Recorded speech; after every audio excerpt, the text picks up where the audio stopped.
Assalamualaikum warahmatullahi wabarakatuh.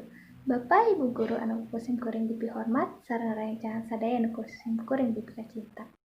Langkung ti payun mangga urang sangakeun puji sareng syukur ka Allah Subhanahu wa taala nu di mana dina kesempatan ieu urang tiasa kempel dina kaadaan sehat walafiat. Salawat sarta salam mugi tetep tercurah limpahkeun ka junjungan urang sadaya Nabi Muhammad sallallahu alaihi wasallam. Ka para keluargana, ka para sahabatna, tur ka urang sadaya salaku umatna. Amin ya robbal alamin. Dina waktu ieu abdi Putri Mesa Kirana di kelas 11 IPS 3 bade nerangkeun tentang gaya hirup jeung pergaulan remaja zaman ayeuna. Mangsa remaja dianggap minangka periode antara umur 13 sarta 18 tahun. Dina waktu ieu budak neangan jati dirina sorangan. Namun budak ngalaman kagagalan dina sakola atau dina bobogohan, namun teu aya kompensasina dina segala bidang olahraga, bidang organisasi. Nah, budak bakalan lumpat kanu hal-hal nu teu hade. Judi, maok, jeung sajabana. Ukituna, urang kedah tiasa milihan atawa perkawis anu hade sareng nu teu hade. Ambe urang teu digebrus ka jero pagaulan anu bebas. Sapertos anu tos urang terang, zaman ayeuna lolobana papakean jiga urang barat.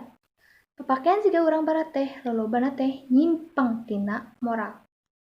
Anu mata kanjelu ayeuna di TV seueur ditempokeun gaya hirup jeung gaya papakean urang barat.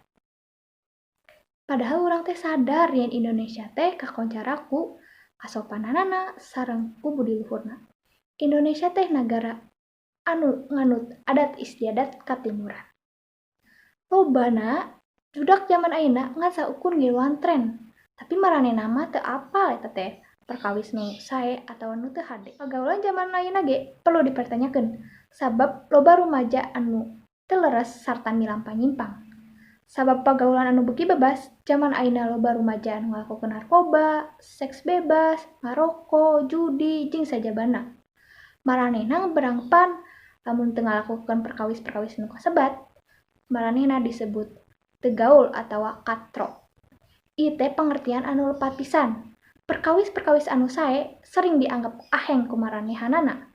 Tapi perkawis-perkawis anu teu hade maranehna malah dipikareus. Dina zaman modern ieu, rumaja wajib ati-ati dina sagala hal. Seueur rumaja zaman ayeuna anu parantos ngawitan ngabantah agamana. Seueur rumaja zaman ayeuna anu jarang ngalakokeun ibadah, ngalawan ka kolot, jeung sajabana. Kituna, kolot miboga nunuman kedah ngawasan budakna. Kami oge salaku generasi bangsa Indonesia kedah nyaring budaya ti luar sarta ngalestarikeun budaya Indonesia supados Indonesia langkung sae. Mung sakitu anu kusim kuring dipihatur. Wassalamualaikum warahmatullahi wabarakatuh.